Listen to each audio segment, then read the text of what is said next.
उत्तर प्रदेश में आपके साथ मैं हूं श्वेता एस त्रिपाठी। सबसे पहले बात करते हैं दिन भर की 5 बड़ी खबरों की। बुलंदशहर में आज नोट तंत्र की तस्वीर देखने को मिली। यहां जन सुनवाई के दौरान एसपी विधायकों की मौजूदगी में लोगों के बीच खुलेआम नोट बांटे गए। उधर डीएनडी पर टोल वसूली का विरोध करना नोएडा के बीजेपी विधायक के लिए महंगा हुआ है।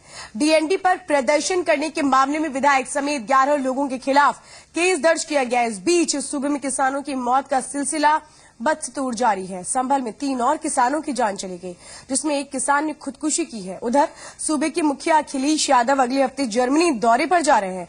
उनके साथ सूबे के कई बड़े अफसर विदेश यात्रा पर हैं। इन सब के बीच बाराबंकी में पिटाई से हुई छात्र की मौत के मामले में आरोपी प्रिंसिपल ने आज सरेंडर कर दिया।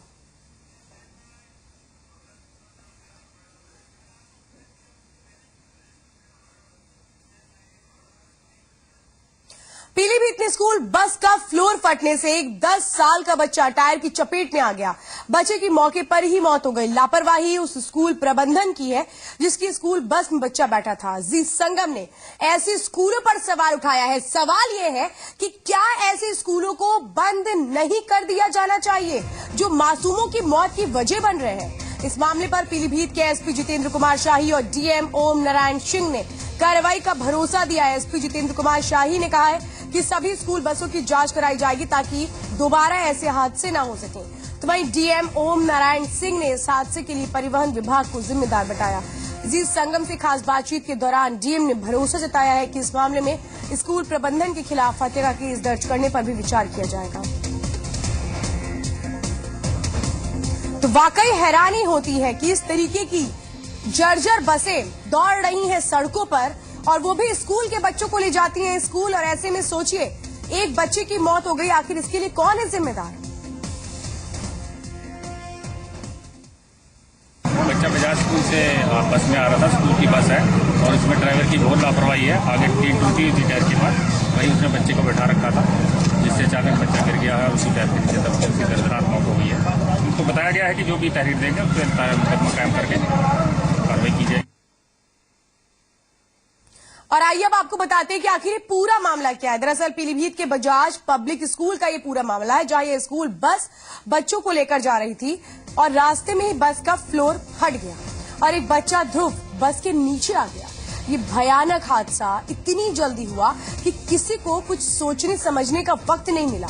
बस का फ्लोर फटा, बच्चा ध्रुव बस से नीचे गिरा और बस के पिछले पहियों की चपेट में आ गया। बच्चे का सिर धड़ से अलग हो गया और शव कई टुकड़ों में बंट गया। आप इस हादसे में बस की हालत का अंदाजा लगा सकते हैं कि अचानक चलते चलते बस का फ्लोर फट जाता है और कुछ ऐसे जैसे कागज फट जाए। आप जरा उस माँ के बारे में सोचिए जिसका बेटा अब इस दुनिया में नहीं है और उसे ऐसी भयानक मौत मिली है जिसके बारे में सोचकर भी रूह कांप जाए। इस हादसे के बाद लोगों ने अपना आपा खो दिया और सड़क पर जाम लगा दिया। हालांकि फिलहाल जाम खुलवा लिया गया है, लेकिन सवाल ये उठता है क्यों स्कूल बच्चों को लाने ले जाने के लिए ऐसी बस का इस्तेमाल कर रहा था जो मौत बांट सकती है। 18 बसों पे आरटीओ ने ऐसी बसों को फिटनेस दे रखी है जिनकी वजह से यह हादसा हुआ। यहाँ की पब्लिक मरने मारने पर उतारू और हम प्रशासन से मांग करते हैं चीनी मिल प्रबंधक और स्कूल प्रबंधक को तुरंत गिरफ्तार किया जाए। तब तक हम कोई बात मानने को तैयार नहीं है। तो सरासर लापरवाही है और मैनेजमेंट का कोई ध्यान नहीं है इस तरफ। इतनी सारी बसें चल रही हैं स्कूल में, इतना हम लोग गार्जियंस लोग सारा फीस दे रहे हैं, जिसको लेकर हम लोग अगर कहें तो इतनी बड़ी लापरवाही। केवल छोटा सा काम था जिस वजह से बच्चा जो है गाड़ी से निकल गया और उसकी मौत हो गई।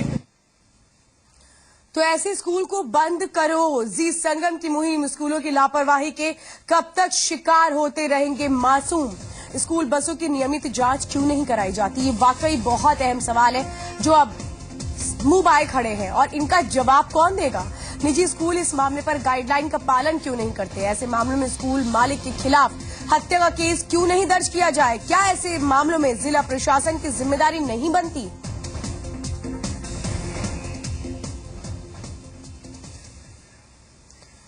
और वाकई इधर बाराबंकी में जो कुछ सामने आया है उसने भी कई सवाल खड़े किए। बाराबंकी में पिटाई से एक छात्र की मौत के मामले में आरोपी प्रिंसिपल ललित कुमार वर्मा ने बुड्ढूपुर थाने में सरेंडर कर दिया है।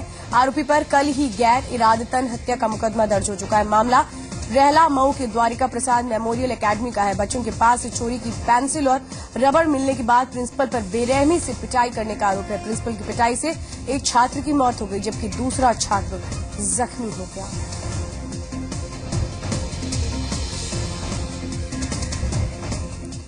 और चलिए रुक करते हैं कुछ और खबरों का। यूपी कैडर के आईएएस अफसर सूर्य प्रताप सिंह ने सूबे की अखिलेश सरकार के खिलाफ मोर्चा खोल दिया है। 1982 बैच के आईएएस अफसर ने इन दिनों सोशल मीडिया पर यूपी सरकार के खिलाफ मोर्चा खोल रखा है। बेमौसम बारिश से बर्बाद हुए किसानों के मुद्दे पर सूर्य प्रताप सिंह ने राज्य सरकार पर निशाना साधा। राज्य सरकार पर निशाना साधते हुए सूर्य प्रताप सिंह ने फेसबुक पर लिखा है कि अन्नदाता मुसीबत में और ये राजनीतिक चकल्लसबाजी में समय खराब क्यों, जब पूरे देश में बर्बाद हुई 185 लाख हेक्टेयर फसल में से 75 लाख हेक्टेयर फसल का नुकसान यूपी में अकेले हुआ है। सरकारी आंकड़ों के अनुसार 1100 करोड़ रुपए की फसल का नुकसान उत्तर प्रदेश में हुआ है और फिर अब तक सिर्फ 175 करोड़ रुपए की मुआवजे का ही वितरण क्यों किया गया।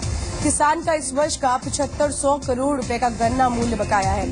पूर्व वर्षों का भी बहुत कुछ बकाया है। किसान कहाँ जाए।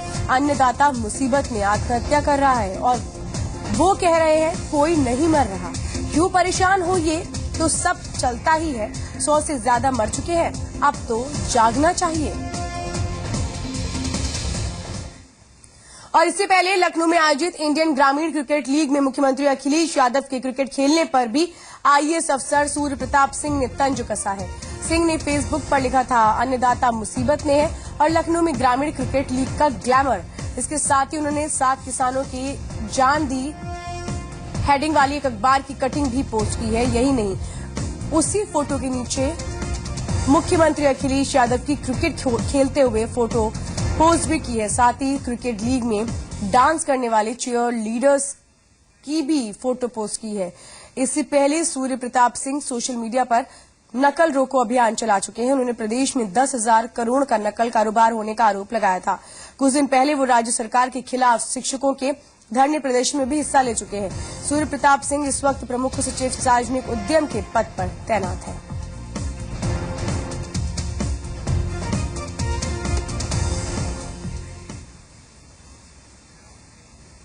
आईएएस अफसर सूर्य प्रताप सिंह से बातचीत की जी मीडिया संवाददाता अवनीश विद्यार्थी ने। उत्तर प्रदेश में एक अधिकारी की खूब सारी चर्चा है और चर्चा इस बात के लिए है कि सोशल नेटवर्किंग साइट्स पर वो लगातार उत्तर प्रदेश की सरकार के उसके कारनामों की आलोचना कर रहे हैं। हमारे साथ डॉक्टर सूर्य प्रताप सिंह, सार्वजनिक उपक्रम विभाग के प्रमुख सचिव। सर, ये चर्चा होने लगी कि एक आईएएस अफसर बागी हो गया। नहीं, ये आलोचना है ही नहीं। देखो, ये सरकार एक वास संस्था बनाई हुई है, उसका संरक्षक हूं मैं, उसका मेंटर हूं। सरकार के नकल रोको अभियान चलाया, नकल विहीन परीक्षाएं कराना सरकार का संकल्प था। हमने अपने बैनर में भी लिखा है सरकार के संकल्प में सहयोगार्थ। जो भी एक्शन है वो सरकार के संकल्प में सहयोगार्थ है। किसानों को भुगतान करना है, किसानों को भुगतान करने का सरकार का संकल्प है कि ओलावृष्टि में जो हानि हुई है भुगतान किया जाए। हम वही फैसिलिटेट कर रहे हैं, इसमें आलोचना का इश्यू ही नहीं है। जिन तस्वीरों का, जिन आर्टिकल्स का उपयोग करते हैं वो तो सरकार को हिट करती हैं। मैं अगर तस्वीर किसी प्रोग्राम की है, किसी कल्चरल प्रोग्राम की है और उसके बाद फिर किसानों की मौत की तस्वीरें हैं, या फिर अगर नकल का है मामला और फिर उसके साथ दूसरी तस्वीरें हैं, आपको लगता है जो सिस्टम को लेकर के आप सवाल कर रहे हैं वो सिस्टम आपको सवाल करने देगा इतनी आसानी से? देखिए, ये इश्यूज हैं, सोशल कंसर्न्स है। A public servant should be committed to community and social issues and cause. Public servant is not suppose to commit to a political party और पॉलिटिकल सिस्टम। हमारा काम है, जब पब्लिक सर्वेंट जनसेवक का काम है, जनता के प्रति उत्तरदायित्व उसका है। उसका उत्तरदायित्व किसी पक्ष, विपक्ष या सत्ता या विपक्ष के साथ रहने का नहीं है। हमारा एक अधिकार है कि हम किसी सोशल कॉज के साथ, कोई भी ब्यूरोक्रेट, भाई ब्यूरोक्रेट कम से कम एक देश का नागरिक तो है। ये कहना कि कोई पब्लिक सर्वेंट पब्लिक फोरम पे आकर कोई अपनी बात ना कहे, कोई पब्लिक सर्वेंट किसी सरकार का गुलाम थोड़ा ही है। उसको आजादी है अपनी बात कहने की। अगर वो अपनी बात भी कह रहा है, आलोचना के रूप में नहीं कह रहा है, वो अपनी बात को एक सोशल कंसर्न को लोगों को जागरूक करने के लिए, अवेयर करने के लिए लोगों को कि आपका ये अधिकार है, आपको मुआवजा मिलना चाहिए, हक है, आप रोके आत्महत्या करके ना करें। आत्महत्या करना बहुत बुरी बात है, और उसको समय से मिल जाएगा मुआवजा। हमारी कोशिश भी यही है। हम प्रताप सिंह जिनको लेकर के लगातार ब्यूरोक्रेसी में भी, ब्यूरोक्रेसी के बाहर भी तमाम जगहों पर खूब चर्चा है, और चर्चा इस बात की है कि सरकार के तमाम कदमों की जिस तरीके से आलोचना वो कर रहे हैं सोशल नेटवर्किंग के माध्यम से, उनका ये कहना है कि वो बागी नहीं है, वो पूरी तरीके से सरकार के साथ है और सरकार की मदद के लिए तमाम सारे प्रयास कर रहे हैं। उसको जिसको जैसे लेना हो वो वैसे ले सकता है। कैमरा जटका से रवनीश विद्यार्थी, जी मीडिया, लखनऊ। तो यूपी में किसानों की मौत का सिलसिला थमने का नाम नहीं ले रहा है। संभल में फसल की बर्बादी की मार झेल रहे 3 और किसानों की जान चली गई है। जिले के जूनाबाई इलाके में कर्ज में डूबे एक किसान ने फांसी लगाकर जान दे दी, तो वहीं नखासा और हयात नगर इलाके में फसल बर्बादी के सदमे में 2 किसानों की मौत हो गई। संभल में अब तक बेमौसम बारिश से बर्बाद हुई 11 किसानों की मौत हो चुकी है। उधर ललितपुर में फसल बर्बाद होने के सदमे में एक किसान की हार्ट अटैक से मौत हो गई। किसान की मौत उस समय हुई जब वो खेतों में थ्रेसिंग करवा रहा था। बेमौसम बारिश से बर्बाद हुई बुंदेलखंड के किसानों के दर्द पर मरहम लगाने के लिए केंद्रीय मंत्री उमा भारती अपने संसदीय क्षेत्र पहुंची। उमा ने फसलों की बर्बादी का जायजा लिया और मुआवजा मिलने में आ रही मुश्किलों को भी सुना। उधर लखनऊ में भारतीय किसान यूनियन के नेतृत्व में किसानों ने जिला कलेक्ट्रेट के गेट पर जमकर प्रदर्शन किया। किसानों ने सरकार से सही मदद न मिलने का आरोप लगाया। बेमौसम बारिश से बर्बाद फसलों के लिए आकलन के लिए केंद्रीय टीम आज कानपुर देहात और इटावा पहुंची। 3 सदस्यीय टीम ने कई गांव का दौरा किया। केंद्रीय टीम के साथ डीएम के अलावा कई अधिकारी मौजूद थे। इधर बेमौसम बारिश और ओला पड़ने से प्रदेश भर के किसान मायूस हैं। निराश किसान खुदकुशी जैसा गलत कदम उठा रहे हैं। विरोध प्रदर्शनों का सिलसिला भी जारी है। आपको हम तस्वीरें दिखा रहे हैं। पहली तस्वीर हापुड़ जिले की है, जहां भारतीय किसान यूनियन के कार्यकर्ताओं और किसानों ने डीएम ऑफिस का घेराव किया। किसानों का आरोप है कि अधिकारी उनकी फसलों की बर्बादी का सही आकलन नहीं कर रहे हैं और उन्हें मुआवजे का कोई आश्वासन भी नहीं मिला है। हापुड़ में पिछले 5 दिनों में 2 किसानों की सदमे से मौत हो गई। दूसरी तस्वीर मिर्जापुर जिले की है, जहां मायूस किसानों ने जिला मुख्यालय पर प्रदर्शन किया। किसानों ने जिला अधिकारी को 8 सूत्रीय मांग पत्र सौंपा है। प्रदर्शनकारी बर्बाद फसलों के लिए प्रति एकड़ 10,000 का मुआवजा और फसल बीमा की मांग कर रहे हैं। किसानों ने कृषि ऋण और बिजली बिल को माफ करने की भी मांग की है। इसके अलावा रात में होने वाली बिजली कटौती को बंद करने की भी डीएम से मांग रखी गई है।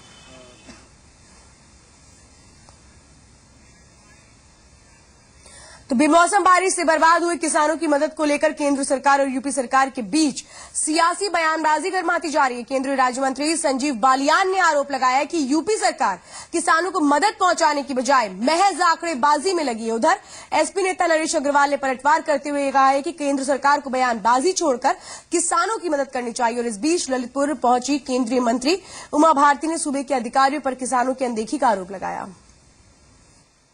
उत्तर प्रदेश सरकार को ग्राउंड वर्क करने की आवश्यकता है। किसानों की आत्महत्याएं हो रही हैं और लगातार प्रदेश सरकार की तरफ से कहा जा रहा है कि खेती के कारण नहीं हो रही है। मैं खुद कई जगह पर गया हूं, मुझे लगा है खेती के कारण है, लेकिन चूंकि रिपोर्ट प्रदेश सरकार को देनी है, इसलिए कहीं न कहीं समस्या प्रदेश सरकार की तरफ से है। प्रदेश सरकार को अपने सिस्टम को सुधारना पड़ेगा। तो अभी तो पिछले सूखे का भी सर्वे दल ने पैसा नहीं दिया, आकलन नहीं किया, तो अभी नई का कहां से आकलन कर लेंगे। जो संजीव बालियान जी को पता लग गया कितना नुकसान हो गया है। ये लोग काम में कम विश्वास रखते हैं, फैलाने में, झूठे आश्वासन देने में ज्यादा विश्वास रखते हैं। और 2017 और 19 दोनों में इनको पता लगेगा कि देश की जनता को इन्होंने कैसे चला था। आज मैंने एक नई विधा की शुरुआत की है कि आज रात तक मेरा संपर्क एसएमएस के जरिए या किसी न किसी तरीके से सारे बूथ लेवल के हमारे कार्यकर्ताओं से हो जाएगा। और अभी मैं एक नई सिम खरीद रही हूँ, वो नंबर जाएगा सबको। जिस किसान को मुआवजा नहीं मिला होगा वो तुरंत मुझे एसएमएस करेगा और वो फोन 24 घंटे बजेगा। आज से जैसे मेरे पास में सिम आई 24 घंटे वो फोन बजने लग जाएगा और तुरंत फिर हम संपर्क करेंगे कि उसको किस प्रकार से राहत मिलेगी। यूपी में आज नोट तंत्र की तस्वीरें देखने को मिली। मामला बुलंदशहर का है, जहां पर सत्ताधारी दल समाजवादी पार्टी के 2 विधायकों की मौजूदगी में खुलेआम लोगों को नोट बांटे गए। दरअसल शिकारपुर में जन चौपाल का आयोजन किया गया था, जहां अपनी समस्याओं को लेकर बड़ी संख्या में लोग पहुंचे थे। लोगों की समस्याओं को सुनने और उनका समाधान करने के लिए डिबाई से एसपी विधायक गुड्डू पंडित और शिकारपुर से विधायक मुकेश पंडित पहुंचे। मुकेश पंडित गुड्डू पंडित के भाई हैं और इस दौरान दोनों विधायकों की मौजूदगी में जन चौपाल में आए लोगों को 100-100 रुपए के नोट बांटे गए। खास बात यह है कि नोट बांटने का ये तमाशा खुलेआम चलता रहा, लेकिन किसी ने कोई भी रोक टोक नहीं की। हालांकि ये कोई पहला मौका नहीं है जब गुड्डू पंडित को नोट बंटवाते देखा गया। उसके पहले भी उन पर जन चौपाल में नोट बंटवाने के आरोप लग चुके हैं।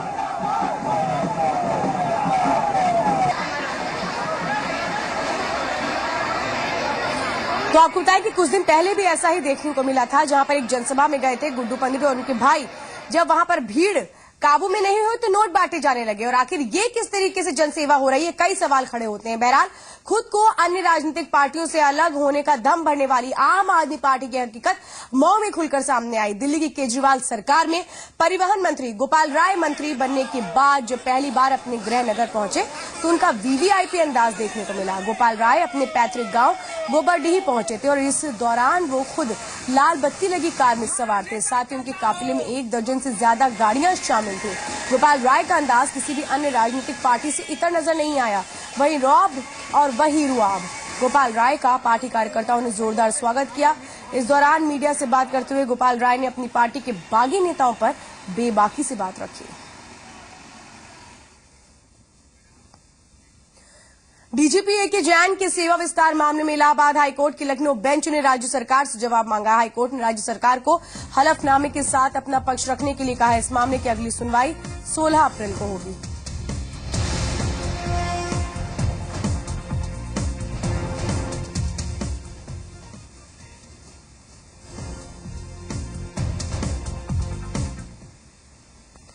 डीएनडी टोल के नाम पर IL&FS ग्रुप कंपनी NTBCL की मनमानी पर जी मीडिया बड़ा खुलासा कर चुका है। हमने आपको बताया था कि कैसे 408 करोड़ की लागत के बदले टोल वसूली का बकाया 3400 करोड़ रुपए के पार जा चुका है। लेकिन अब इस कंपनी के साथ हुआ कॉन्ट्रैक्ट भी विवादों में आ गया है, क्योंकि कॉन्ट्रैक्ट के नियमों से साफ साफ पता चलता है कि इन्हें कंपनी के फायदे के लिए बनाया गया है।